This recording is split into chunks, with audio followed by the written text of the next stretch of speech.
Hey guys, how are you all? Welcome to Let's Start Story on What If Naruto and Sakura Went on a Secret Summer Vacation. Part 1. So do 2 blue hearts comment.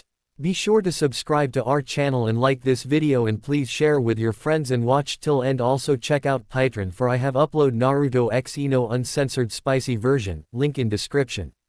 Lady Tsunade, the Godime Hokage of Konoha, watched as 2 of her Jonin shinobi slouched into her office. Despite herself, she rolled her eyes slightly. It was hard to believe that these E2 were among the strongest ninjas she had. Hitaki Kakashi, his one eye buried in his book, silver hair sticking up wildly, was being as inscrutable as ever. Uchiha Sasuke was standing there with the slightly glazed look he always had when forced to be awake this early in the morning.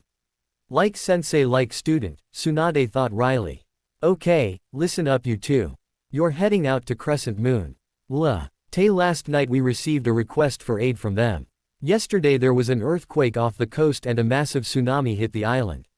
I'm sending a team of medics and a few genin teams to help with cleanup. You two are going with them. Kakashi stopped reading. Sasuke seemed to come awake all at once. She now had both of their undivided attentions. Crescent Moon? Sasuke asked slowly. What aren't you telling us? Naruto and Sakura are there, said Kakashi. You're worried. That last wasn't a question. Kakashi was perceptive as usual. Tsunade finally gave into the anxiety she had been feeling since she had read the message. According to Hikaru, the prince, they haven't been seen since the wave hit. Flashback -1 week. Uzumaki Naruto and Haruno Sakura stood in front of Tsunade's desk, wondering what they had done now. Naruto glanced over at his girlfriend and raised a blonde eyebrow. She just shrugged and gave him a beats the hell out of me look. Hey you two, I know it's hard, but try to pay attention to something besides each other for a minute. I pulled you away from your teams for a reason. The Hokage smirked for a minute. I have a mission that only you can do. Naruto was starting to get a bad feeling. His mindset must have shown on his face. Tsunade laughed. Don't look so worried, little brother. You'll like this. You are to deliver some papers to the daimyo of Crescent Moon Island. It should take you about 2 weeks. Naruto, Kiba can lead your team while you're gone. I want to know how he does with command. Naruto visibly brightened at the assignment, but then became puzzled.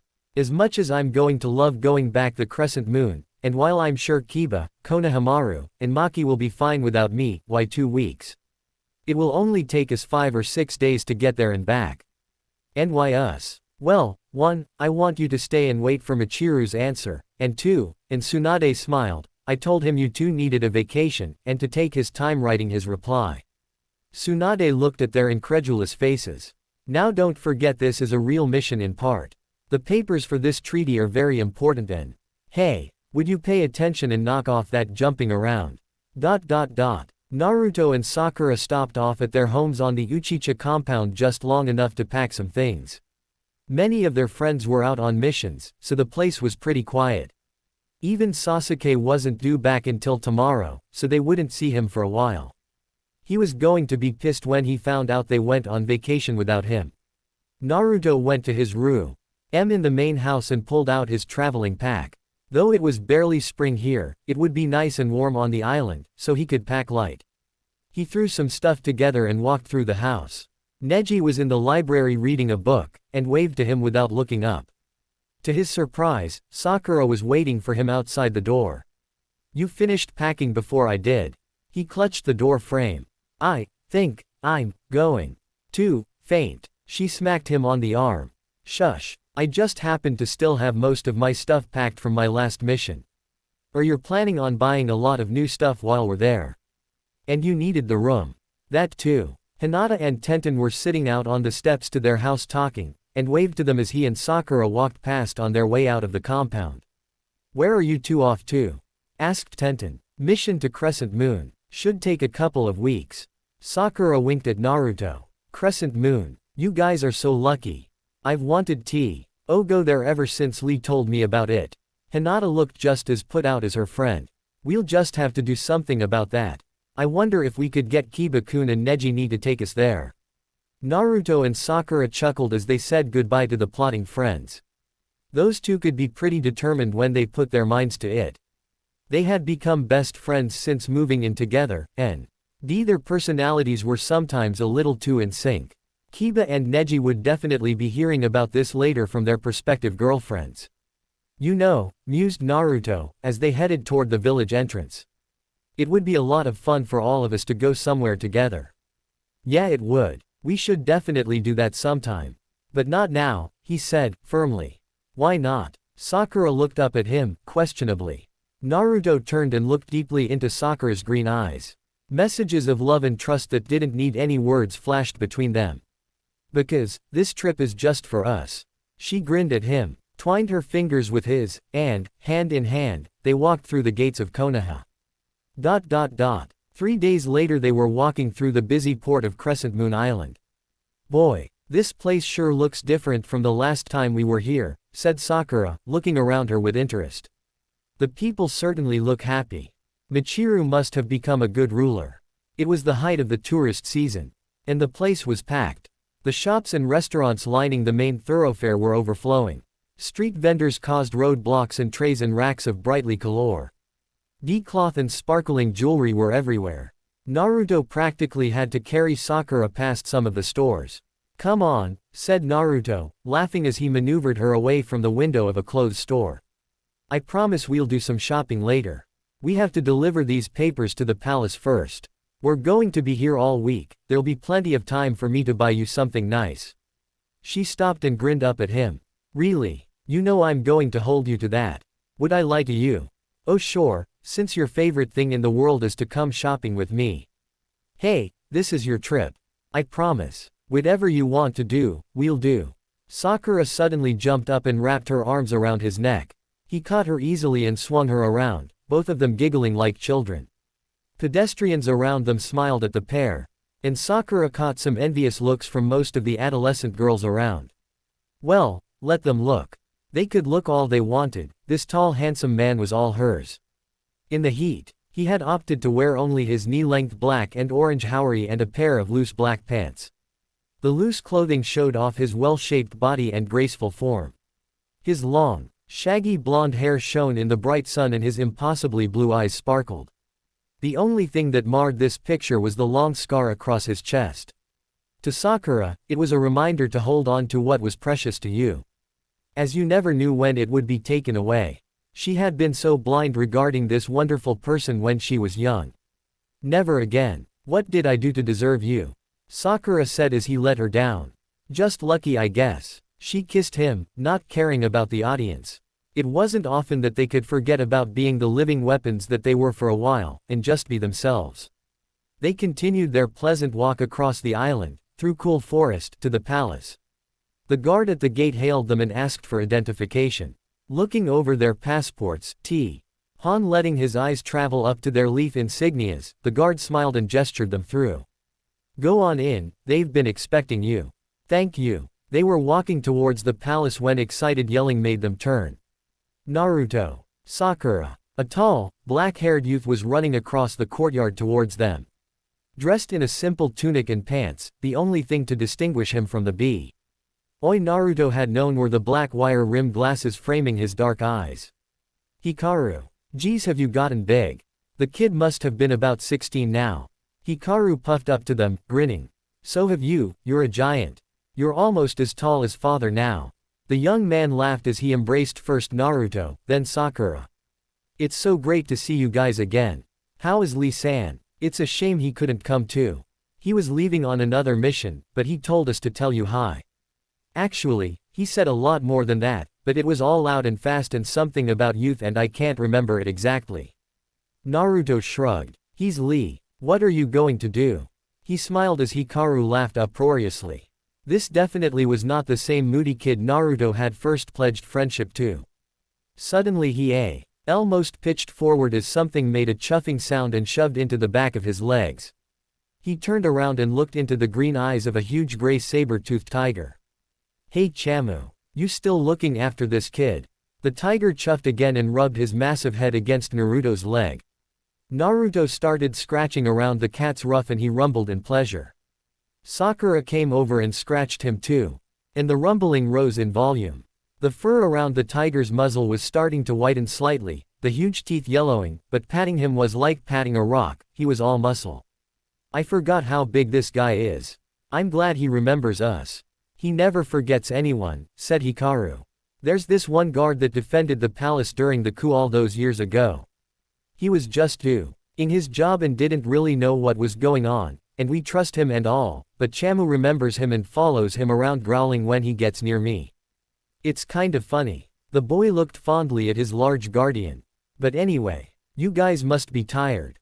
Father's in a meeting right now, but he told me to show you to your cabins. Hikaru looked at them and raised his eyebrows suggestively. Or would you like just one? Damn smart kids. The days went by way too fast. Naruto was enjoying himself immensely. It didn't matter what they did, as long as they took their time doing it. A leisure. Pace was something Naruto had learned to love. Back home there were always missions, training, more training, and drama going on all the time. Here, he and Sakura could lay in bed as long as they wanted. They could take a whole day to just walk together. They went swimming, they had dinner in a different place every night. They shopped. Oh boy, did they shop. But he was even enjoying that because it made Sakura happy. He had made it his second life's mission to make Sakura happy, and keep her happy. As ninja, with the very nature of the job, he sometimes had to go to extraordinary lengths to accomplish this. But it was always worth it.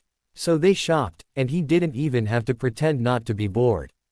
Especially the time she spent trying on new swimsuits. And now, lying on this small beach Hikaru had told him about. With Sakura wearing the red and white two-piece she had picked out, he could call that time well spent. This beach was only used by some of the noble families in the palace. And it was practically deserted compared to the tourist beaches. There were a few women with small children and a small group of older children playing in the surf, and the two of them.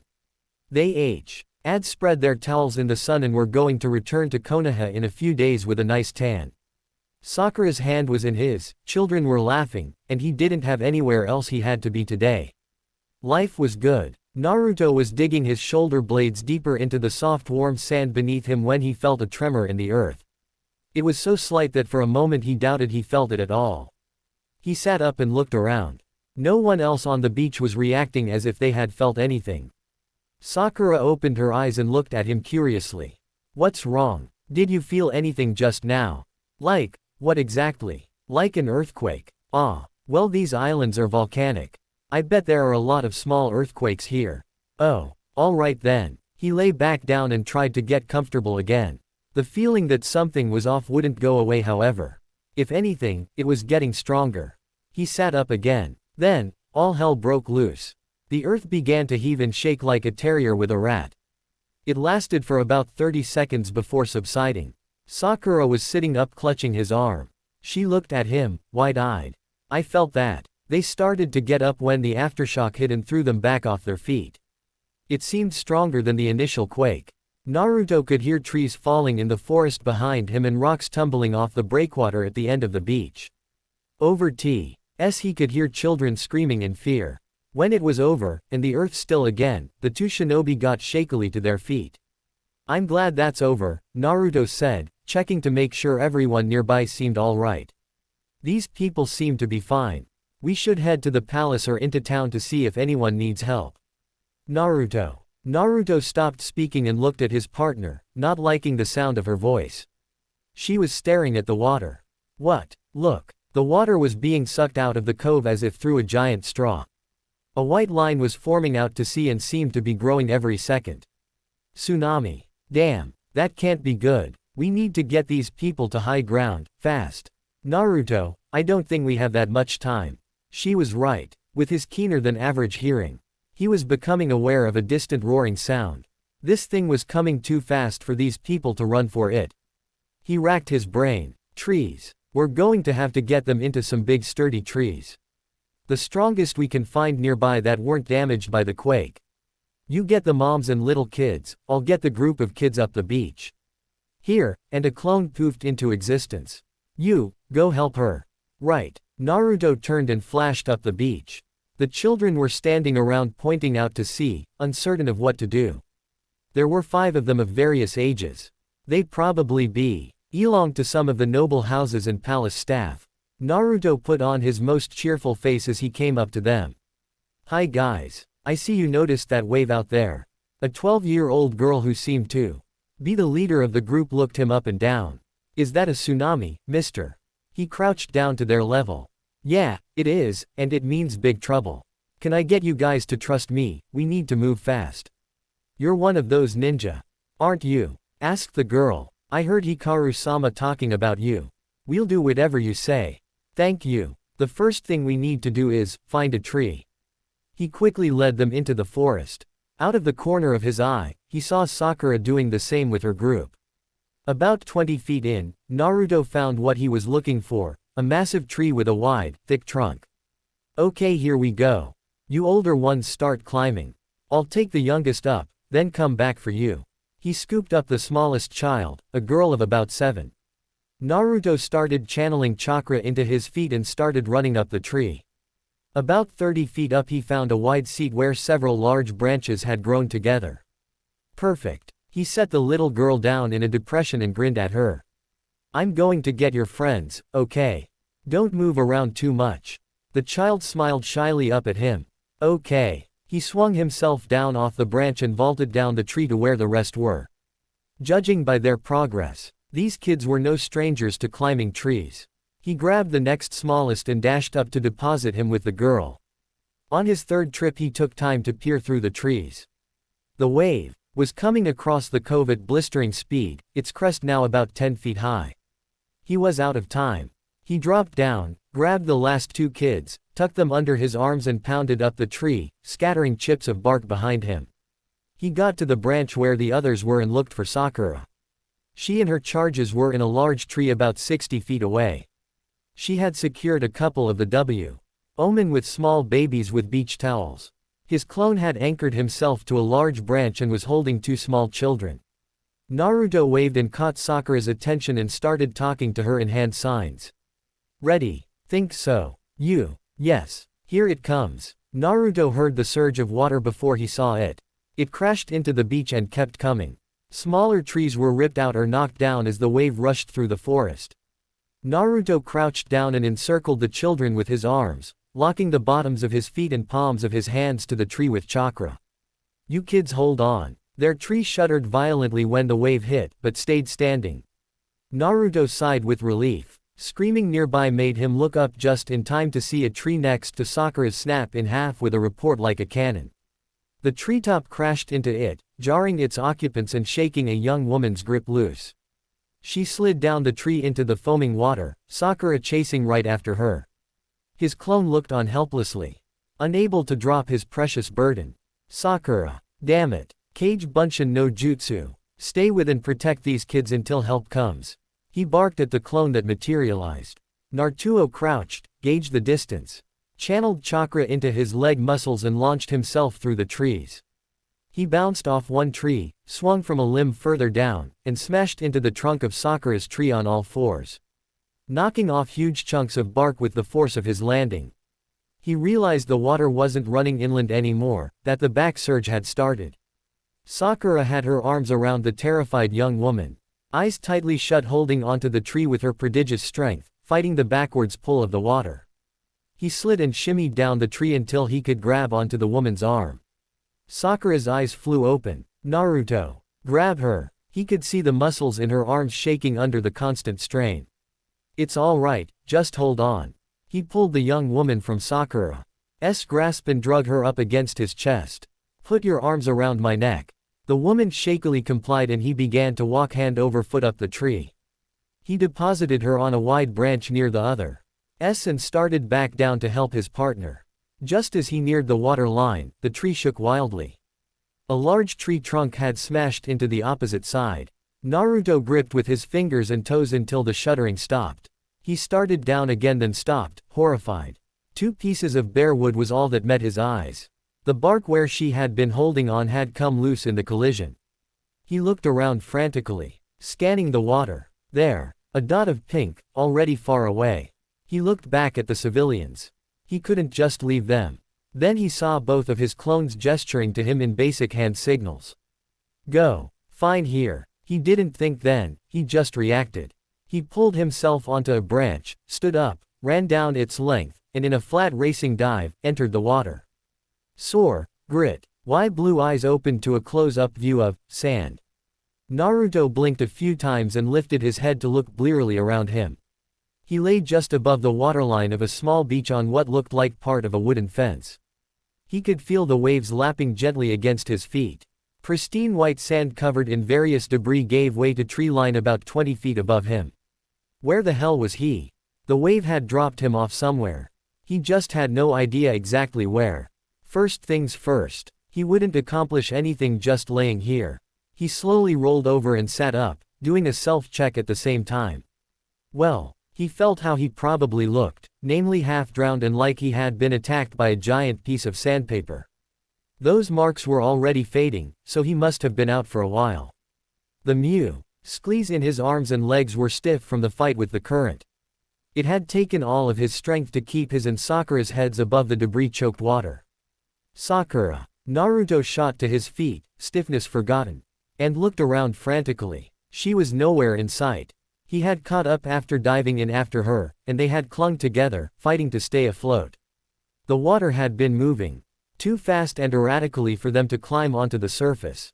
Then at one point what looked like an entire treetop had crashed into them, forcing each other apart and causing Naruto to slam into something hard, he wasn't entirely sure what. He had barely clung to enough consciousness after the impact to climb onto a flat piece of wood, and had completely lost track of his partner. It took all of his training not to start rushing around, screaming her name like an idiot. Unknown territory is possible enemy territory. That was a lesson drilled into them at the academy. He had no idea where he was. He could have been washed all the way to Kurigakure for all he knew. There were more than a few mist shinobi who would love to find a half-naked, unarmed, Uzumaki Naruto washed up on their doorstep. He forced himself to calm down. First, he needed to get into some cover. For a Konoha shinobi, that meant into the trees. He also didn't want a line of footprints pointing his existence out to anyone. Looking around, he saw an outcrop of black rock protruding from the sand a short distance up the beach. From there it would be an easy leap into the branches. He easily cleared the 15 or so feet to the rocks, and looked around again. The tide was coming in and would soon obliterate the marks in the sand where he had been sitting and standing. There were so many other large pieces of flotsam maru, that it wouldn't be readily apparent that that particular piece of fencing had had a passenger. Soon it would look like no one had been here at all. Satisfied with that, he leapt up and out, snagging the lower branches of the closest tree. He pulled himself up onto the limb without stirring a leaf and patted up the branch until he could sit against the trunk, more comfortable now that he wasn't out in the open. He had to think for a bit. He was in an interesting situation. All he had on him were a pair of rather brightly colored swim trunks and, by some miracle, his necklaces. Not only had his crystal stayed with him but, much to his relief, his seal that limited the Kyuubi's connection with him. But that was it. He didn't have a shuriken to his name, much less his beloved Tanto, which was hanging on a chair in his room at the palace. All he had was his chakra and his wits. It was a little like having that dream of showing up to school naked. And about as much fun. The first thing he wanted to do was get the lay of the land and see if he could figure out where he was. He knew there were plenty of small islands around Crescent Moon, and he was praying that he had washed up on one of those. And while he was praying, that Sakura had made it too. Naruto got up and began moving through the trees to what looked like a dense part of forest. He made no sound except for the slight slap of his bare feet. Perfectly at home in the branches. As the trees got taller, he began to move upward, until, several minutes later, his head popped above the canopy, and he could survey his surroundings. Well, he was definitely on an island. He was on a slightly circular island about 10 miles across. It was flat and covered almost completely in dense forest. Looking out to sea, he could see several small islands in the near distance, but no mass big enough to be Crescent Moon. If he was at all near, he would have seen the summit of the mountain on the horizon at the very least. He sighed. Oh well, it wasn't what I hoped for. But it isn't Kiri either. That's something. This island was ringed by a prominent reef, which explained why there wasn't much damage by the tsunami. There was obvious wreckage only on the side he had come ashore on, so he actually knew what direction he needed to go. The problem was there seemed to be a lot of open water between him and his destination. It was going to be too far to walk. Walking on the ocean was harder and took a lot more concentration than other bodies of water, due to the currents and wave action. Even he would get tired, and he still didn't know how far away he was. That could wait though. He had some coastline to search. He couldn't leave this island until he was 100% sure that Sakura wasn't on it. She was his top priority. While he knew better than most that she could take care of herself, he just couldn't help his overprotective streak. He had lost so many people in his life, he just couldn't stop hovering. Naruto shuddered. The thought of losing her left him numb. He was cursing his overactive imagination when something caught his eye. A plume of smoke was rising from the edge of the forest on the far side of the island. Okay. Change of plans. That's where he was going to head first. Naruto didn't know what kind of habitation it was or if it even was one, but he could learn more from other people than wandering around talking to himself, be it friend or foe. And, if it was a camp, there was always the chance it was Sakura. Moving out, he kept high in the canopy, keeping an eye on his destination. After about 15 minutes travel, he started to see the point of a high roof poke above the trees. A few more minutes and he was there. There was a large clearing surrounding a small collection of buildings. And he stopped well back from the edge. There were 4 of 5 buildings surrounding the tallest one, which was shaped like a temple or small pagoda. From where he was he could see several people scattered about the compound. A few were weeding a small garden. He could hear the dull thunk of their hoes as they moved down the rows. They worked silently, but he could hear the murmur of voices coming from just out of his sight near the main building. The people he could see were all wearing plain, similarly cut clothing in dull earth tones. Maybe they were some sort of religious order, or something. He wanted to go down, talk to them, ask them if they've seen a young woman in a bikini, but he didn't. He hadn't lived as long as he had without listening to at least some of the little voices in his head.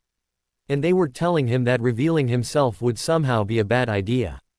Naruto decided to go down and scout out a bit, try to listen in on a few conversations first. See just who these people were. He was about to step off his branch when he glanced down at himself. This isn't exactly recommended spying attire, he thought wryly.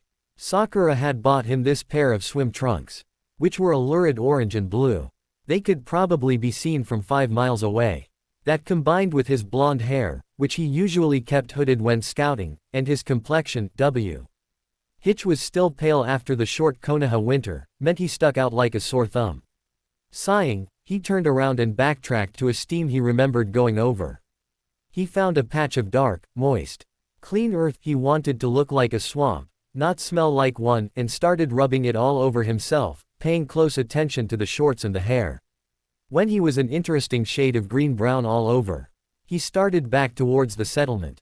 In an instant he was in stealth mode, somehow lowering his long frame until he disappeared into the undergrowth. Soon, he came back up to the very edge of the clearing, and stopped. Naruto could still hear the voices coming from the temple thing, and decided that that would be a good place to start. No one was near, or even looking this way. In one liquid motion, Naruto bunched and leapt onto the roof of a nearby shed, where he crouched for a moment, listening, until continuing to his target building. He stayed low as he circled the structure, his chest almost brushing the slates. It always amazed everyone that one of the tallest of the 12 was one of the best spies.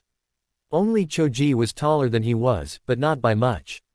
Naruto could contort his lanky frame into the smallest places, and could move completely silently when he wanted to. He had once scared the living daylights out of Tsunade by sneaking up on her in her own home. He had spent the rest of the day running, then apologizing. The funny thing was, he hadn't even really been trying. That time, anyways. He found a row of small windows near the peak of the building and crept inside. He dropped to the floor and froze for a long moment. When no alert went up, he cautiously moved further in. He found himself on a balcony of sorts above a large room. It was definitely a meeting room, or worship room of some sort. It had a plain wood floor, with Russian bamboo mats arranged in rows before a low platform. He wanted to have a good view of the goings-on, but didn't know whether this balcony would be in use. Then he noticed some deep shadows in the corners created by the vaulted ceiling and its supports. In one way or another, shinobi regularly take advantage of the fact that people not used to the habits of ninja rarely look up when surveying a room. After all, it's impossible for people to walk upside down, right? Naruto slinked across the ceiling and backed into a particularly dark spot toward what he presumed to be the back of the room, opposite the raised platform. He had excellent chakra control now, and, with his stamina, could hang like this almost indefinitely. He had done this often. As much as he disliked it, his skills made him an excellent assassin, and for many of his targets, the last thing they ever did was look up. Naruto heard talking outside the main door. But the voices were too low and indistinct for him to make out words. The acoustics in this place were messing with him. After several minutes, he was about to give this plan up as a bad job all around. When a gong somewhere outside began to boom. Soon, people began to file in and find places on the mats. When the place was fairly full of drably dressed people, a similarly ably dressed man ascended the platform and began the service. Naruto half listened while studying the assembly. Never being a particularly religious person, the people held more interest to him than the sermon. Besides, to him it sounded like a pretty straightforward, praise kami, sort of religion. That is, until the sermon began to heat up. And protect us from the powers of the impure. Keep our island safe from the unnatural powers of the demons in human form. Let our brothers and sisters on the mainland come to realize how the chakra users cloud their minds. Naruto suddenly didn't like where this was going. When our ancestors fled from a war in which demon fought demon and came to settle in peace on this island. Naruto started to swear to himself. Who knows how many islands TTERED across the area between Crescent Moon and the mainland, and he lands on the one where the people think all ninja are demons. He was going to need a vacation from his vacation. Naruto waited until the service was over and the temple deserted before making for the balcony and window he had entered by. He was kind of at a loss of what to do now. He still needed to find Sakura, but he had to do it while keeping out of the way of these people. He couldn't very well fight them for their beliefs. From what he understood, they had come from a village destroyed in the Third Ninja War and now considered all chakra use as evil. Knowing how war was, he supposed he couldn't blame them. He was also a little concerned about what they would do if they came face to face with a real-life shinobi. If most of this generation had never actually seen a ninja, and had only listened to the stories of their elders, he would be little more than a bogeyman to them. He probably wouldn't be able to hide what he was from them. Like it or not, he lived for battle, and it showed in his demeanor and on his body. The long scar across his chest could only have come from a katana, and the circular scars on his shoulder and back looked like exactly what they were. Where a hand had punched completely through his body when he was 13. That scar was the reason he rarely took his shirt off around his brother. He hated to see Sasuke wince every time he did. Naruto decided to hide up on the roof and wait for sundown before scouting out the rest of the compound. It had just occurred to him that maybe they had already found Sakura. And he wanted to make sure she wasn't being detained anywhere. There was one thing he could do while sitting up here though. Since these people obviously didn't use chakra in any way, it should be pretty safe. He closed his eyes and began to flare his chakra. Many ninja did this to call or alert their comrades. Naruto rarely did, because when he did it, he was visible to any shinobi within 30 miles. It was like having a neon sign hanging over his head. In this instance, that was exactly what he wanted. If Sakura was anywhere on this island, provided she was conscious, she would know he was here and hopefully respond. The plus side with him being this high up was that she could probably see him from some of the neighboring islands as well. He kept his output of chakra in the range where another powerful shinobi could sense, but not in the visible spectrum. He could actually flare his chakra to almost blinding levels, and he really didn't want to do a lighthouse impression up here. After several minutes of this, with no response he could see, he was a bit discouraged. He told himself it didn't mean anything, just that she was out of range. So he sat impatiently until the sun went below the horizon and the small community began to drift indoors. When the compound was silent, he slowly crept out and began exploring the settlement. He avoided the buildings that were obvious residences for now and concentrated on the more official-looking ones. especially one small one with thin slit windows and thick walls. It reminded him of a prison a little too much. Granted, when you had a community of any size, there's bound to be some troublemakers who need to cool their heels a bit, but Naruto was thinking of the sermon he had heard. What better place to put a demon chakra user after she happens to wash on your shore? Naruto moved down to the ground and began to move towards the small building, keeping to the shadows. There was only a thin sliver of moon tonight, which was perfect for him. He could see fine in the dark, but nobody would be able to see him. He made it to the door and tested the handle. It didn't seem to be trapped, or even locked for that matter. Pushing it slowly open, he cautiously stuck his head inside. There was a narrow hallway with 6 doors, 3 on either side. He walked in and pushed the door most of the way shut behind him. The doors were made of heavy wood and looked really solid.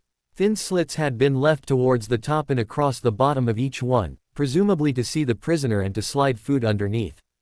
Naruto began to peer into each small cell, moving down the hall. All the cells were empty until he came to the last one on the right. When he looked inside, he nearly choked.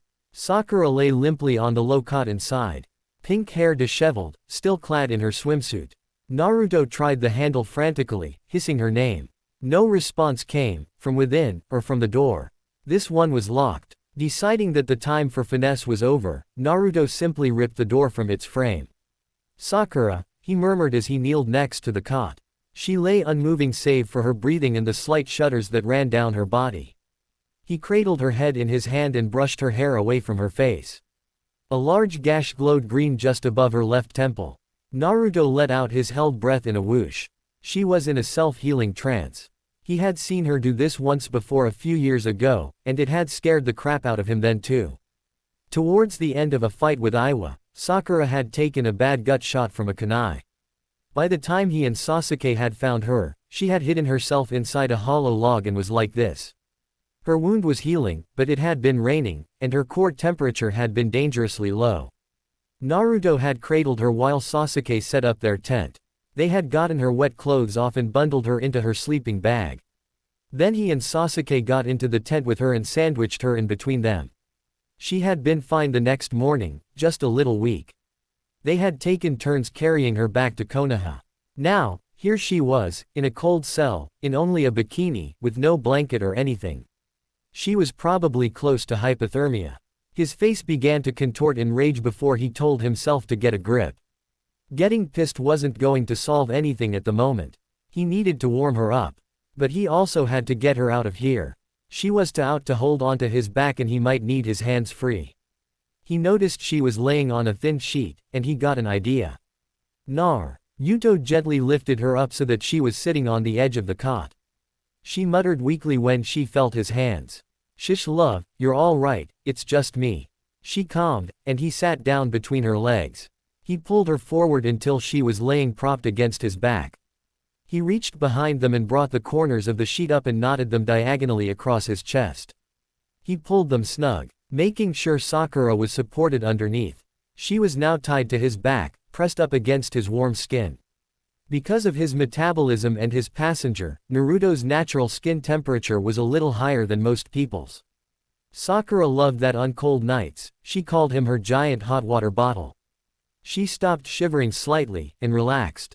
He stood up and tested the arrangement. She was secure and his hands were free. All her weight supported by his chest. He used to carry his godson, Kenko, around like this when his parents, Shizune and Genma were busy. Now, at 3, Naruto as usually running after the energetic kid rather than carrying him. Naruto crept to the door of the cell block and eased it open. No one seemed to be about. Taking a chance, he sprinted to the tree line.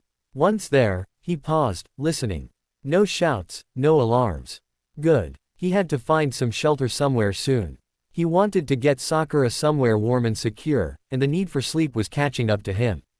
On an island like this, it was probably too much to ask for a cave, it was too sandy. He would just have to improvise.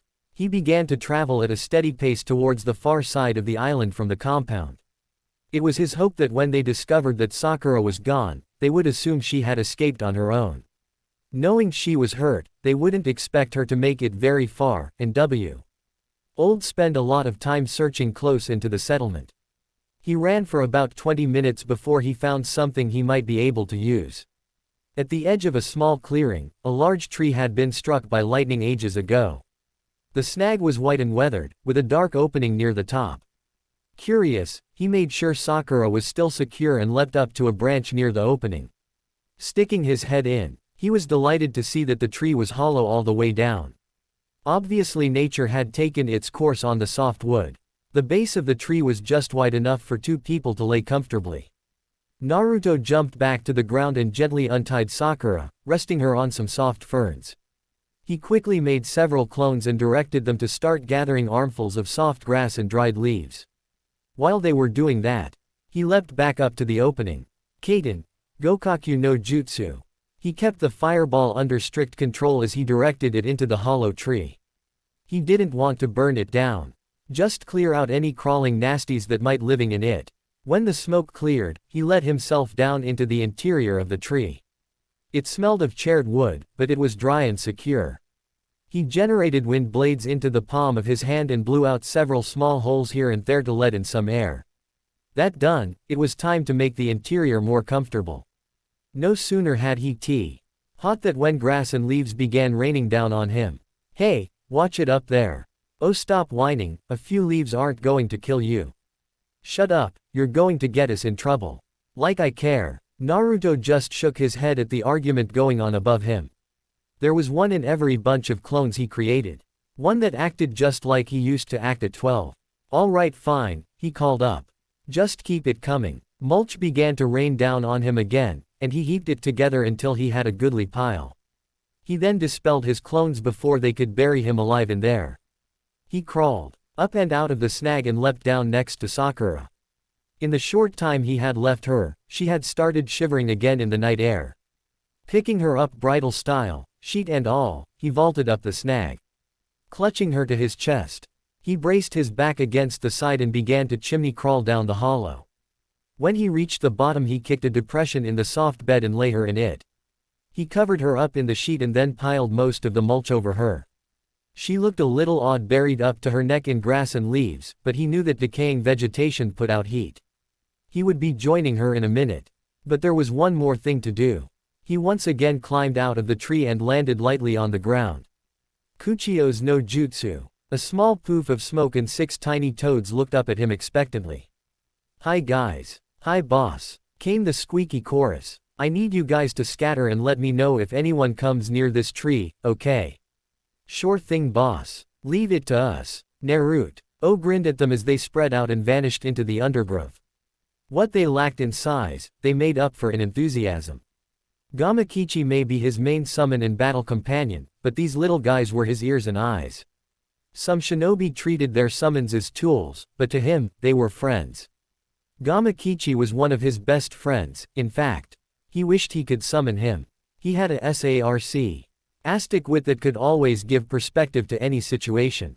Unfortunately for this situation, while not nearly as big as his father, Gamakichi was now big enough to be very noticeable. But these TTLE toads could disappear into the landscape. They were part of the reason he had such success as a spy. A minute later he was burrowing in next to Sakura.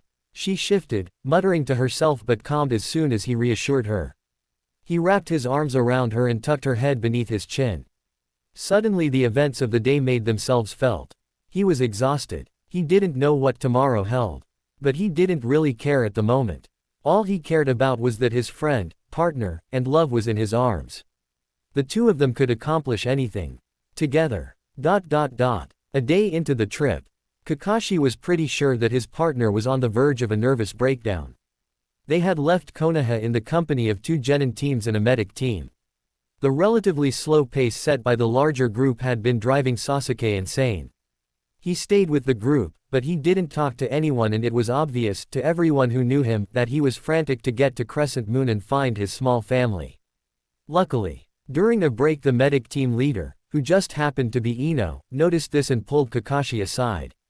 Look, I know Tsunade-sama told you guys to travel with us, but I'm pretty sure between 3 Jonins, 5 Chunins, and 6 Genins, we can find our way without you. If you go at your top speed, you should be able to make the last boat out tonight. We'll probably have to wait for 1 in the morning. Quote. Kakashi felt torn for a second, then looked at the blonde Kunoichi. Are you sure? Of course I'm sure. They're my friends too. I'm just as worried, and you two can get to THM faster and we won't have to watch Sasuke fall apart at the seams. Kakashi wavered for a second more. Ino made a noise like a exasperated cat. Go. Then more softly. Go find them. Kakashi nodded. Then and trotted over to where Sasuke was sitting on a rock, twitching. Come on, we're going. Sasuke shot Ino a grateful look, and they were off. That had been this morning. Now 2 pairs of sandal-ed feet pounded across a field outside of the small port town. The day was almost over, and their shadows stretched far out behind them. They kept even, neither of them stumbling or flagging in their incredible speed. A few farmers returning home from their crops stopped and watched the 2 shinobi flashed past. Hey Sasuke. We've been at this most of the day. Want to stop and take a breather? We can rest on the boat, Kakashi. Stop acting old and come on. Kakashi ignored the jab at his age and continued to needle his former student. You can't be with them all the time, you know. I can try. You big softy. Kakashi thought to himself. Sasuke had been more protective than ever after Naruto had almost died protecting the village from slavers the previous year. And what happens when you can't be there? Last time I checked, those 2 were perfectly capable of taking care of themselves. No response. What are you going to do, tag along on their honeymoon? Kakashi asked dryly. Time to use one of the few things Sasuke responded to when he was focused. Sarcasm. Sasuke stumbled a bit before getting his stride back and turned to glare at him. Kakashi knew that would get him. It got everyone. While most acknowledged that it was bound to happen sooner or later, and there was actually a pool going on how long it was going to take Naruto to get up the courage to ask her, it was a little hard to picture sometimes. Especially for those who had known them as genin. Sasuke glowered at him for a few more seconds before tuning back around. As he did, Kakashi heard him mutter, knowing those 2, I might have to. They could see the port now. They didn't slow down as they passed through the town, until they made it to the docks and purchased 2 tickets for the last ship of the day. When the ship was underway, Sasuke went to the bow and watched the horizon. Kakashi knew he would stand there all night. Sasuke had lost 1 family. He wasn't about to lose another. When Sakura woke up, she didn't think anything was wrong at first. Then, little questions began to trickle into her mind. Why was her bed so scratchy? And why did it smell like leaves? Then she turned her head, and the pain made her stiffen. Oh, my head hurts. Why does my head hurt? Wait, I know why my head hurts. The events of the earthquake and subsequent tsunami suddenly came rushing back. One of the last things he remembered was crashing into a reef surrounding a small island she had been trying to reach. She had let the waves carry her to the beach, barely conscious. The logical part of her brain that was still working knew she had taken a bad blow to the head, beyond that of a mere concussion. She remembered seeing people coming up the beach and had decided then and there to go into a self-healing, having no choice but to trust that the people would see her and take care of her. Sakura carefully turned her head to study her surroundings, gritting her teeth at the throbbing in her temple. At first he couldn't figure out what kind of structure she was in. It was kind of circular, and seemed to be made of very rough wood. Palm-sized holes dotted the walls here and there, letting in streams of light. She rolled her eyes upward and found another hole letting in light. That the hole was so far up in the tube-shaped structure just confused her more. It took her a few minutes, but then she got it. She was in a hollow tree. On a bed of what looked, under closer scrutiny, to be grass and dead leaves. That puzzle solved, but the big picture still missing a few pieces, she started to concentrate on other things. Soft, regular breaths were puffing against her head and one warm arm was draped over her. Shifting around, she looked into Naruto's sleeping face. At first she barely recognized him, as he was covered in dirt for some reason, and seemed to have half of their crackly bedding stuck in his hair. How had he found her? She remembered being swept away by the force of the water, fighting to keep above the debris that was around her. Suddenly he was there, supporting and protecting her with his larger body. But not long after, they had been separated by something big and dark crashing into them. She had swam to the point of exhaustion, not knowing how far she had been carried from Crescent Moon. Then the collision with the reef, the people, then nothing. Obviously, she had missed something important while out, and the only person who could tell her about it was still asleep. She reached out and stroked his cheek, chuckling like she always did when his face reflexively twitched and scrunched. His whisker marks were so sensitive. His breathing sped up and his eyes opened slightly. Sakura waited. It always took him a few minutes to join the rest of the world. She watched his eyes change from a stormy gray to their usual blue as he blinked a few times, looked at her, and smiled, a smile that he seemed to reserve just for her. "Hey sleeping beauty. Welcome back." He ran a tender hand across her brow. "How's the head?" "The head is miserable, thank you. I think I cracked my skull coming over that reef. It could have been worse though." She ran a appraising eye over what little of him she could see through the dirt. "What about you? Are you alright?" "I'm fine. I was on a piece of fencing or something. Must have rode right over the worst of it. I wound up on the southeast side of this island. I spent most of the day yesterday looking for you." He wrapped his arms around her. "I'm just glad I found you when I did." Sakura was confused at the relief in his voice. Something wasn't adding up. "But, I remember seeing a group of people. That was why I went into a trance. Why aren't we with them?" Naruto rubbed the back of his head in a familiar gesture. "Yeah, about that." He then began to fill her in on what he learned about the inhabitants of the island and their views on certain people. And just where he had found her. Sakura just gaped at him. "You mean, the people, and I just, and they." She buried her face in his chest. "I am such an idiot." She felt him rumble under her as he chuckled. "It not like you could have known. I mean, I saw them in my furs." Impulse was to waltz right down there and start talking to them. Luckily the little voices in my head wouldn't let me. I decided to sneak around a little first and see what I could find out. I thought they were harmless until I listened in on one of their services. And hearing their reasons, I can't really blame them for thinking that way. I just want to stay as far away from them as we can until we find a way back to Crescent Moon. Sakura noticed her brain was starting to work at the rate it usually did. "You snuck around. Is that why you're covered in mud?" "Oh, yeah. This outfit isn't exactly my scouting gear, you know. It's just a little noticeable. I was too damn tired to rinse off last night." Sakura began to notice certain things making her uncomfortable when he mentioned washing. "Is there a stream or something nearby? I'm so itchy from the salt water." "That, and I seem to have been snuggled up to a mud ball as I slept. I would love to wash off a bit. And I need to take care of some business. Do you think it would be safe?" She put some longing in her voice. He knew she was pretty fastidious given the choice. Naruto got up, shedding leaves as he did. "Sure, it should be fine. We're pretty far from the settlement. I remember passing over a creek not far from here." He helped her unbury herself and lifted her to her feet.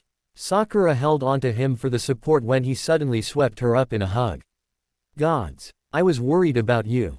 I don't know what I would do if anything happened to you," he whispered. She squeezed him back, mud and all. The tone of his voice spoke volumes to her about what kind of day he had had yesterday. It was as if he needed to convince himself that she was really here, so she just let him hold her for a while. After a few minutes, when he let her down, he tried to apologize for him being over-emotional, but she silenced him with a kiss. When they finally separated, Sakura was chagrined to find just how weak her legs really were. "I'm going to be useless for a couple days until my chakra reserves recover," she said irritably.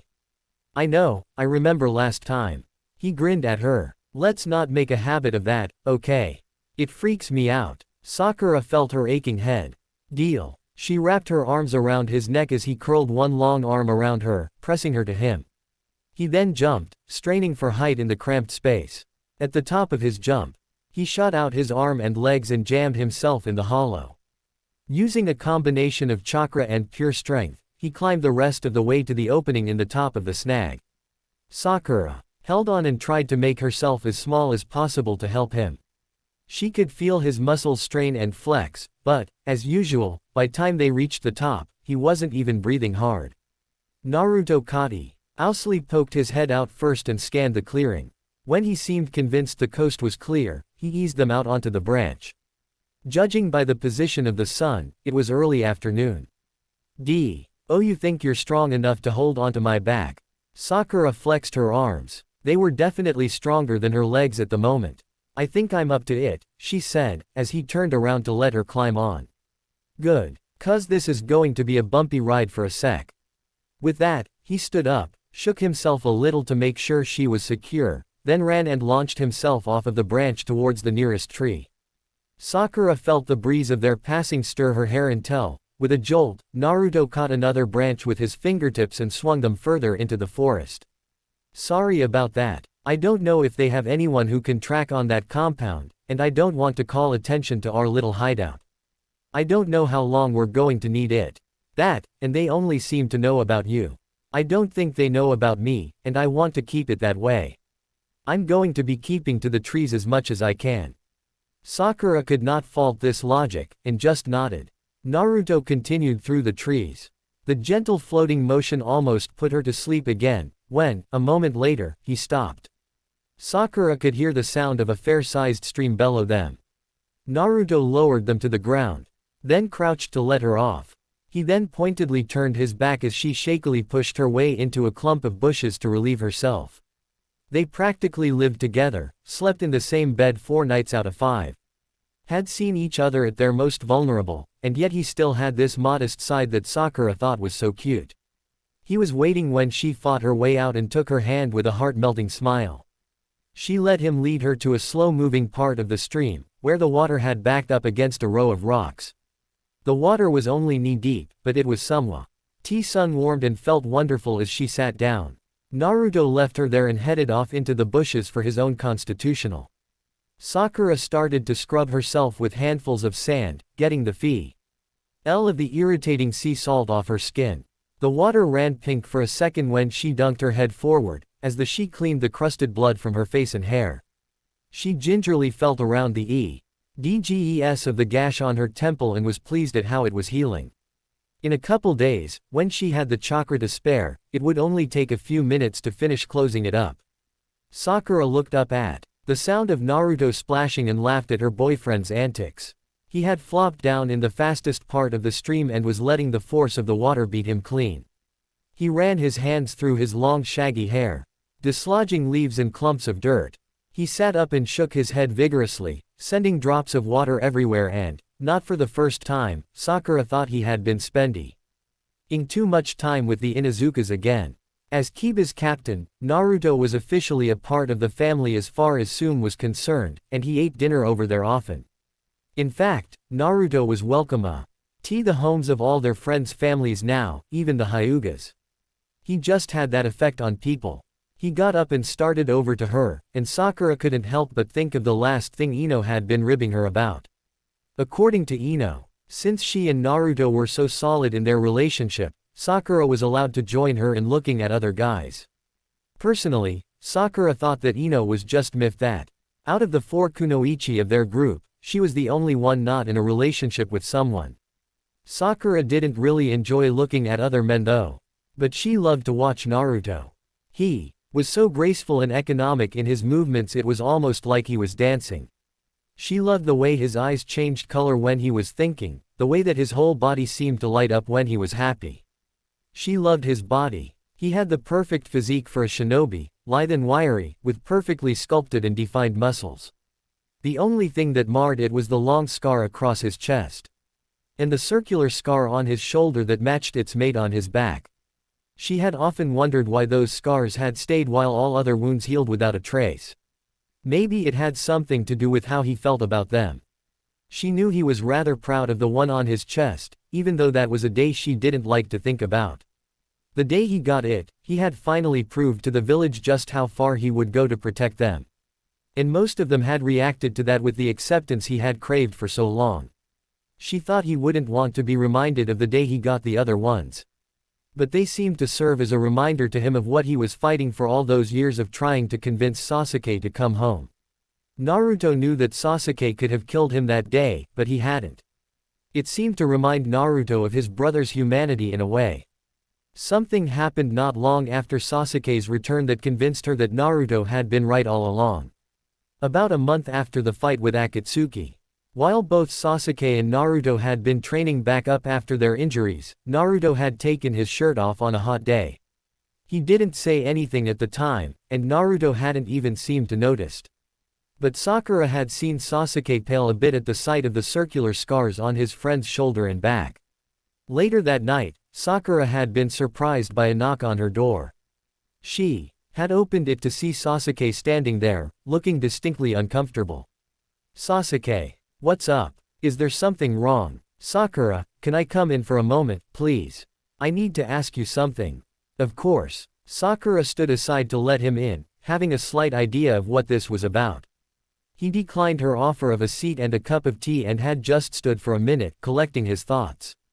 "Those scars on Naruto. I did that, didn't I?" Sakura looked at him coolly. This was a bit of a sore spot for her.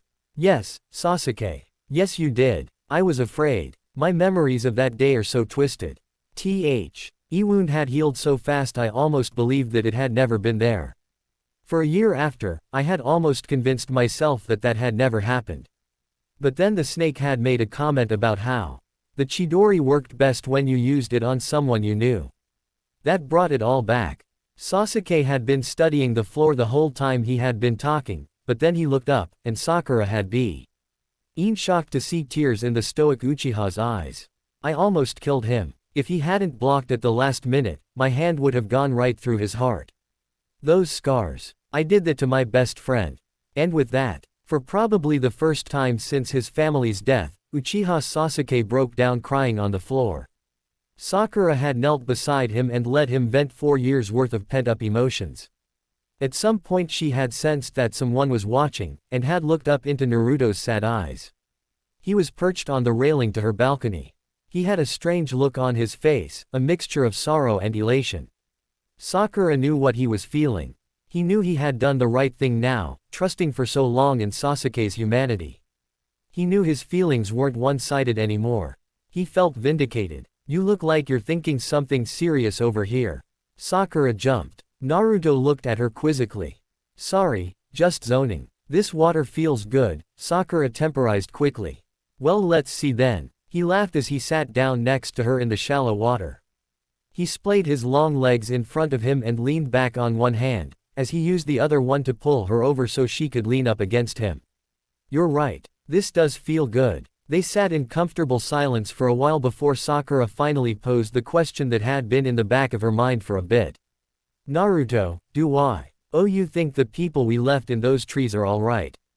"They're fine. I left the clones behind and I felt them go sometime yesterday. They didn't dispel until help came." "Oh good." Sakura was relieved. "So now what?" Naruto looked thoughtful. "Well, we have shelter, and plenty of water, but we need food.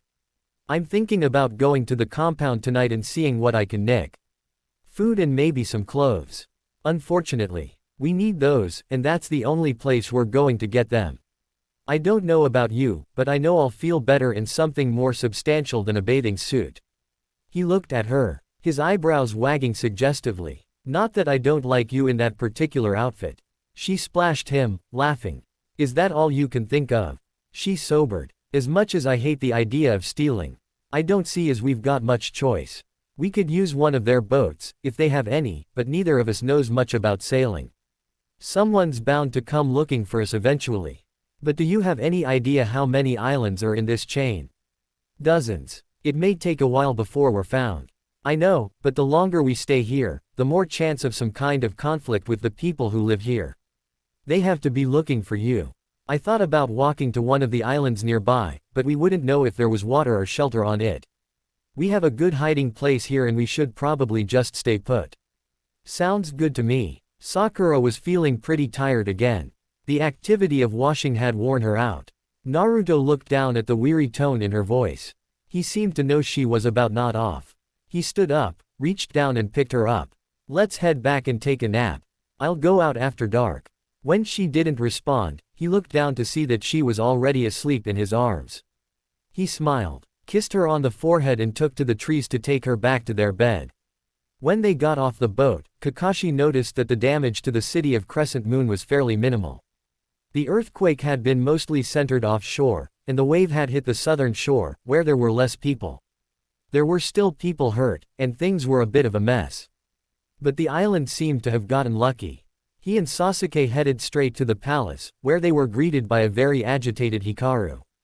Kakashi-sensei, we looked all over, we never found them, just some clones and… Easy. Hikaru. Don't worry, we'll find them. He gripped the youth's shoulder comfortingly. Hikaru took a deep breath, visibly calming himself, then nodded. Kakashi head over to where Sasuke was keeping a wary eye on Chamu, who was sniffing his hands. Despite the situation, the silver-haired Jonin almost laughed at the way Sasuke was trying to edge away from the tiger without being obvious about it. Hikaru-sama, can we see the last place they were? We have enough light left for that. Sure, this way. The young man led them to a small beach on the other side of a large stand of trees from the palace. We found some people who had taken shelter in a couple of these trees. I came because some kids from the palace always play here. I found them in a tree with Naruto ni. But as soon as I found them, he disappeared. I remembered about his clones then. Another party found some women and children and told the same story. One of the women told us that the girl with pink hair that helped them was swept away and that the man had jumped in after her. Kakashi and Sasuke glanced at each other. How many islands are out there that they could wash up on? Sasuke asked. Hikaru looked downcast. Dozens. Sasuke looked thoughtful for a minute. Okay kid, I'll make this easy for you. What islands could they get in the most trouble on? Sakura woke suddenly. Naruto. The last thing she remembered. Naruto was saying he was going to get some supplies from the compound, and then she had fallen asleep. I can't believe I did that. She swung her arm back and probed around behind her. And her heart rate returned to normal after coming in contact with a warm body. Reassured, she opened her eyes. Soft moonlight was coming through the various holes in their shelter, just enough for her to see by a little. Based on her internal clock, Sakura judged it to be around 2 in the morning. Her stomach growled when she realized something smelled good nearby. She sat up just enough to look around. But not enough to wake Naruto, who had an arm draped over her like usual. They were still on their bed of leaves, but the addition of a sturdy blanket thrown over them was a change. There were some stacks of folded cloth at her feet, and the smells were coming from sacks of what appeared to be bread and fruit. Some had been taken out and lay near her hand. She looked down at her sleeping partner. He had certainly been busy. His hair was slightly damp, probably from washing off another mud disguise before coming to bed. She sighed in relief. She berated herself slightly for worrying so much. After a childhood consisting of prank after prank, stuff like this was what he was good at. After a few very successful missions involving theft or espionage, she had once told him that if he didn't make enough money being a shinobi, he could always turn to a life of crime. He could slip into anywhere he needed, take whatever he wanted, and leave the place looking exactly how he found it. Sakura was sure there were a few people out there that, to this day, had no idea anything had been stolen from them.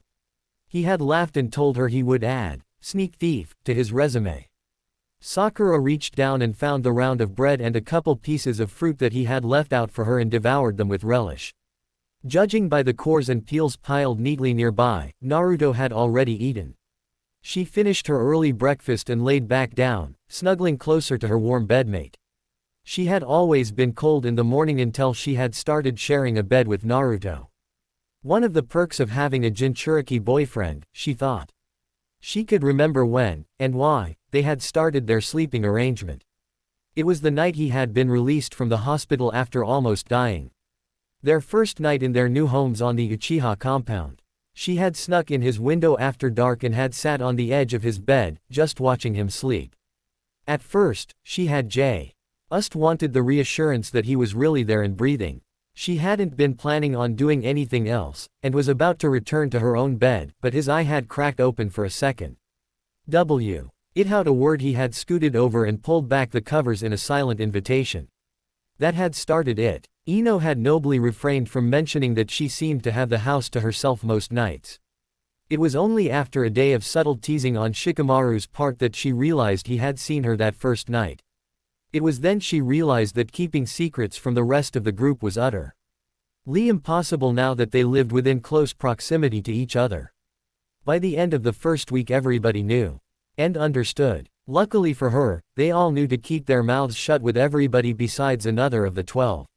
She knew what she was doing was hardly proper, and that her mother would read her the riot act if she ever found out.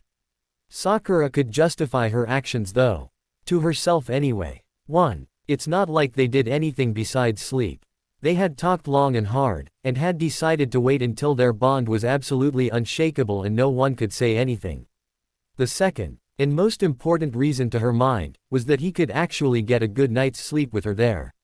Something about her presence kept the worst of the nightmares away, and let him sleep without thrashing around. Like now, the person who had taken to sleeping on tree branches while out on missions so he wouldn't disturb anyone was the picture of peace.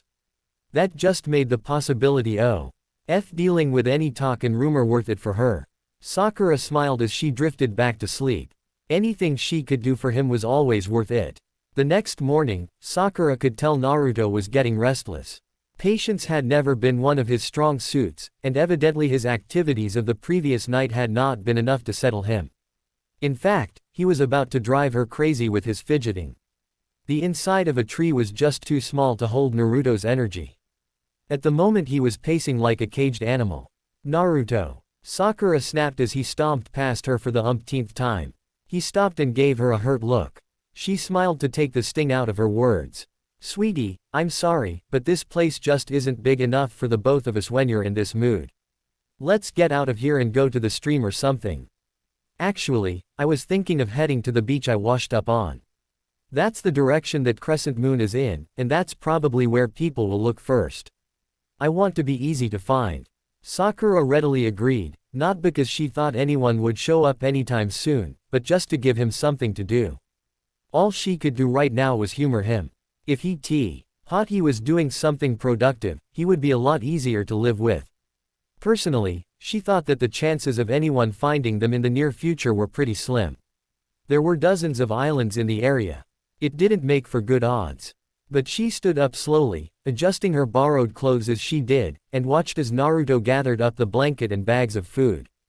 Obviously he was planning on spending most of the day at the beach. She was stronger today, but not quite up to a trek, so once again she held onto his back as he started through the trees towards the coast. She felt less vulnerable now that she was wearing some more substantial clothes. Dull brown was not one of her favorite colors, but the loose kimono was soft and warm and blended into the forest better than a bright red bikini. The same went for the dark brown shirt and pants that Naruto was now wearing. A ninja never liked to feel that exposed. Sakura looked around with interest as they passed through sections she hadn't seen before. There was no sign on this side of the island that it was at all inhabited. The people seemed to stay mostly in the immediate vicinity of the compound. Lucky for them. On reaching the beach, Naruto let her down and spread their blanket under the low-hanging branches of a tree right on the edge of the sand. From here you could see the entire sweep of beach, and far out to sea. They both made themselves comfortable and just sat, enjoying each other's company while scanning the horizon.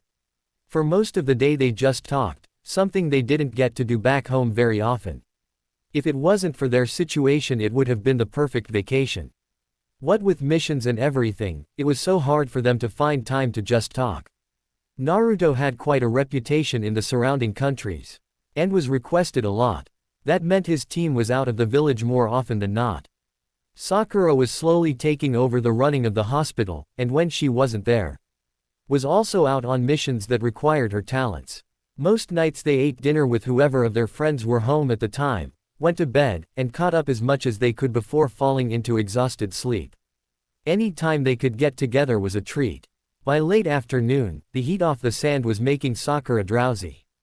She leaned more and more onto Naruto's shoulder, fighting to stay awake. Naruto looked down at her and grinned. Why don't you rest for a bit? I'm going to scout around for a while, okay? Head up the coast a ways. I haven't seen any sign that the locals come this far from the compound very regularly. So you should be fine. Quote, go ahead, Sakura said, scooting back so she was propped up by the tree. I'm just going to close my eyes for a little bit. Be careful. He leaned down, kissed her on the forehead, then pulled himself into the branches overhead and was gone. Sakura dozed off and on for the next hour or so, waking up to scan the water every so often. She also spent a little of the chakra she had managed to save up to further heal her head wound a bit more. Not all the way, but enough to make it less annoying. She was just starting to wonder when Naruto was going to come wandering back when a branch snapped behind her. In a reaction based on pure instinct, Sakura stood up and whirled around in one less than graceful motion. She cursed the ring weakness in her legs as she watched a dozen men walk slowly out of the forest. They were all dressed similarly in earth-toned clothes, and were all armed with various farming implements and small fishing spears. Well, isn't this just my friggin' luck? She backed up slightly as the men slowly spread out to surround her. One carrying a spear stepped out ahead of the rest in an authoritative manner. "We found you. I don't know how you got out of our holding cell, but I shouldn't have underestimated one of you demons. You will not escape again. I will not let you endanger our way of life. If you do not come quietly, we will be forced to end your threat permanently." Sakura held up her hands to show they were empty. She had to try to defuse this situation somehow, especially before Naruto returned. While his temper was much more stable now that his seal cut him off from most of the Kyuubi's influence, he wasn't always rational when it came to her safety. "I'm sorry if my presence offends you.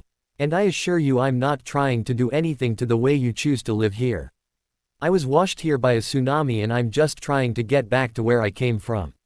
She was banking on the fact that they still didn't seem aware of Naruto's existence yet. The man swept his arm angrily at her words.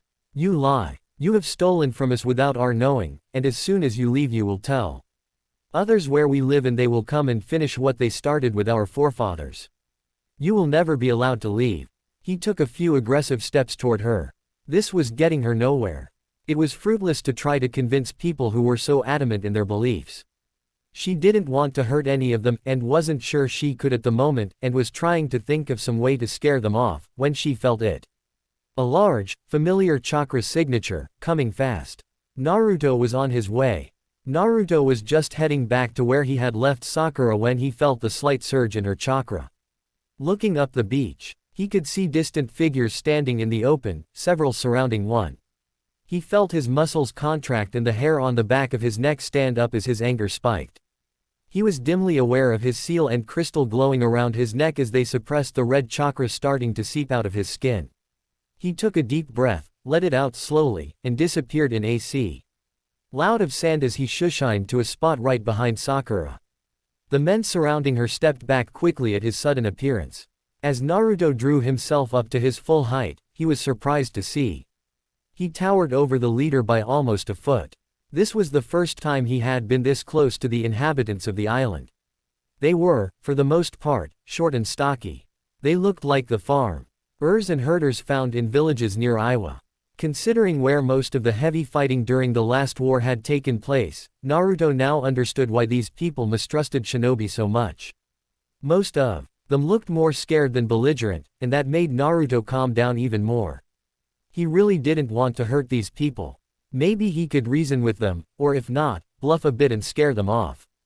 "As I'm sure the lady was trying to explain to you, we're here by accident and want to leave just as much as you want us to. I see a couple of options.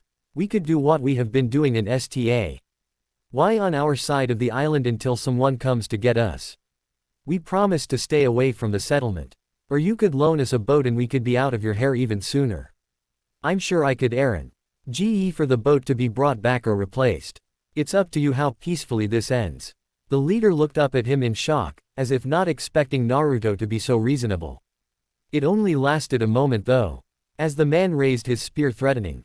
"Absolutely not. Let you leave so you can tell them where we are. You would return and wipe us out, or enslave us. You are coming back with us and are never leaving. If you resist, we will kill you." Naruto shook his head. So much for the reasoning part. Time for the bluffing. "Close your eyes," he muttered to Sakura. He started to mold wind chakra, so that the sand began to swirl and dance around them. The men started and began to look around them uneasily. Naruto slowly began to build the pressure, as the sand broke into individual columns. And they were surrounded by several dust devils. Naruto had gotten this idea from watching Gaara and Temari fight together. It really was great having friends like Temari, who was a brilliant wind master, and Gaara, who had plenty of practice scaring the snot out of people. The vortexes swirled higher and soon there was one behind every man. The leader was visibly shaking at the display of power, but brought his spear up to point at Naruto. Naruto had to give the guy credit. He had balls. He almost thought that he was going to have to take this a step further, when one of the men broke and ran. Then another. Soon there several bodies pounding away down the beach. The ones that were left were either made of sterner stuff, or, judging by some of the expressions, too scared to move. Not surprisingly, the leader looked cowed, but still ready to fight. Time slowed down as he raised his spear and prepared to cast it.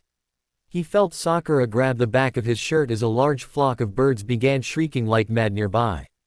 Wait, birds! Naruto let the sand drop as all the occupants of the beach looked in the same direction. Two man-sized balls of lightning were rolling up the beach at a furious rate, leaving melted sand and ozone in their wake. That did it for the rest of the islanders. All of them, including the leader, turned tail and ran, disappearing into the forest. Naruto didn't blame them. He would have been startled too if he hadn't seen this phenomenon half a dozen times before. The two balls of crackling light slowed as Kakashi and Sasuke dispelled the jutsu surrounding them. Soon they were trotting up to where Naruto and Sakura were standing. Naruto leaned over and braced his hands against his knees, breathing hard and chuckling. He cocked his head and looked up at his friend and his brother. Nice timing, guys. Sasuke went to lend a shoulder to Sakura, who was looking a little shaky. She hugged him, stunned. How in the hell did you get here so fast? If you left Konoha after hearing about the tsunami, got there, then checked every other island in the vicinity, you shouldn't be here for days. Sasuke smirked, his usual expression when he was feeling particularly smug about something. We figured you would end up in a place where you would get into the most trouble. This colony settled on Crescent Moon years ago, then moved here. Your friend Hikaru had some old records about their views on shinobi, and gave us the general location of this island, and here we are. We saw your sandstorm, Naruto, and I knew you only do that when you want to scare people. We just decided to see what these people's breaking point is. He studied them. Are you all right? Nothing a night's sleep in a real bed and a couple of good meals can't fix. Kakashi came up and clapped Naruto on the back. Come on then, let's get out of here. Our boat is just around that point.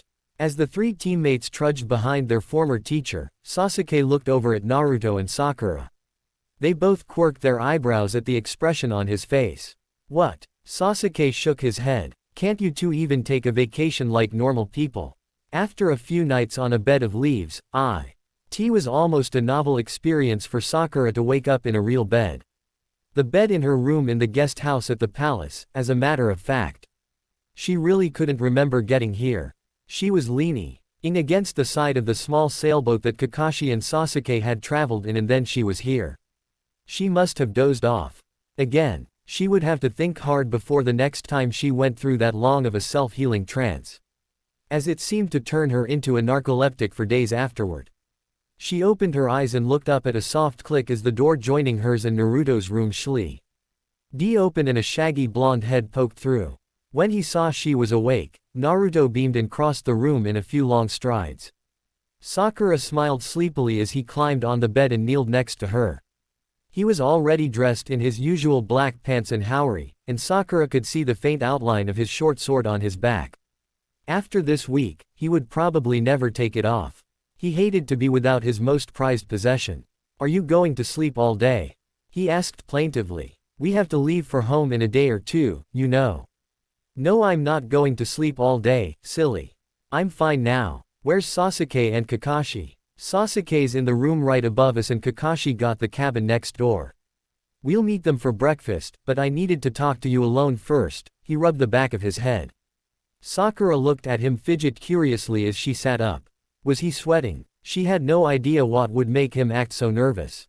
Sakura, I've been doing a lot of thinking lately, he said as he shifted around so that he was kneeling right in front of her. Sakura's heart began to beat faster. I know that I will never love anyone as much as I love you. You have made the last couple years the happiest of my life. I want to do the same for you for the rest of yours. He held out a small box and opened it. Nestled inside on a bed of black silk was a silver ring. Will you marry me? Sakura was speechless. He started to babble. I understand if you need to think about it a bit. I mean, you did just wake up and it's awful sudden and. He stopped as Sakura put her hand across his mouth. Of course I will. Naruto's face went blank for a second before a smile slowly worked its way across it. He picked up the ring and Sakura let him place it gently on her finger. She was touched to see that his hands were shaking. She held up her hand to admire the band. It had deep blue sapphires alternating with green jade beryls all around it. Sakura looked at it a moment before she realized the stones were the exact same colors as their eyes. She looked deeply into those blue eyes and threw her arms around his neck. He squeezed her back, then cupped her face in his hands and kissed her deeply. In such a way that made her melt. He really was a great kisser. After a suitable while, they just sat with their foreheads resting together, content in the contact. Naruto broke the silence by chuckling. I hope that wasn't too cliché. I had wanted to make it a little more of an event. Sakura leaned against his chest and snuggled her head under his chin. Love, with our eventful lives, sometimes cliché is a good thing. Naruto, this ring is beautiful. How did you find something that fits the two of us so well? I found it in a shop our first day here. It seemed like an omen. I was planning on finding the perfect moment to ask, but then forces beyond my control interfered. Sakura sat up and giggled at the sour look on his face, and laughed louder when a series of loud thumps came from the ceiling. I think someone wants us to get up. Naruto pulled her back against his chest. He can wait. I'm comfortable just where I am. More thuds, almost like someone was moving heavy furniture. Well, he hasn't seen us for over a week, and we are the only family he has. Besides, you need him to be your best man. Louder thumps. He keeps it up and I'm going to ask Shikamaru. Ra laughed at that as she climbed out of bed and headed for the bathroom. Let me get cleaned up and we'll go to breakfast. I'm starving. It didn't take Sasuke and Kakashi long to notice the ring and they met for breakfast at a restaurant in the city. Sasuke just grunted "It's about time," at them. But a second later he got up and hugged Sakura in one of the rare displays of affection that only the people in Team 7 saw. Kakashi grinned at them behind his mask and only commented that Genma owed him 10,000 ryo. What? Sakura asked, perplexed. Naruto was quicker to catch on. You guys were betting on when I would ask her. He looked incredulous. Well, sure. It was taking so long that it was only natural that we begin to speculate on when it would happen. Kiba's going to be mad. He said it would take another year. Genma said 6 months. At least I got it down to this month. Naruto stared at Kakashi, doing a creditable impression of a landed fish. Finally he shook his head. I'm so glad that my personal life is so profitable for you. Sakura decided to change the subject. Luckily they had all finished their food. So now what? We don't leave until tomorrow. What are we going to do with ourselves? Naruto and Sasuke glanced at each other. Sasuke shrugged. I don't care. Then we will do what all people do when they come to Crescent Moon, Naruto announced. We are going to the beach. With that, they all trooped out of the restaurant. The city had suffered very little damage from the quake and wave, and it seemed to be business as usual. Michiru had sent the genin and medic teams to some of the outer islands who had been hit hard, but they would be back by tomorrow so they could all travel home together. Sakura grabbed Sasuke by the arm. First things first. As usual, Sasuke is overdressed. She pulled him into a shop and soon emerged with him dressed very similarly to Naruto. He wore black shorts with a knee-length blue vest. Okay, now we're ready. Onward. Yuto started to lead them toward the coast when they noticed that Kakashi was lagging behind. Come on, sensei. How many vacations do you get? You guys go ahead and have fun. I'm just going to head back to the cabin. His hand was in his pouch, and Sakura saw the familiar orange book cover. Naruto suddenly got an evil grin and walked over to Kakashi. In a motion hard for the eyes to follow, he obeyed the older and slightly shorter man's arm. With one heave, Naruto ducked and hauled Kakashi face down across his shoulder. Straightening up under his load, Naruto turned and started to walk down the street. Sakura and Sasuke followed behind, stifling their laughter. You know, this was never very dignified when your father did this to me, either, Kakashi said to the middle of Naruto's back. Sorry sensei. But you're going to have fun whether you want or not. It's just payback for the betting. You can tell Genma and Kiba to watch their backs when we get home. Sakura laughed at the UGHT of the hell that was going to break loose when they got back to Konoha in a few days. That's it for today, I will stop here. I hope you all enjoyed this video. If you please consider subscribe and make sure to hit that like button, share with your friends, and don't forget to check out my Patreon. Details in description.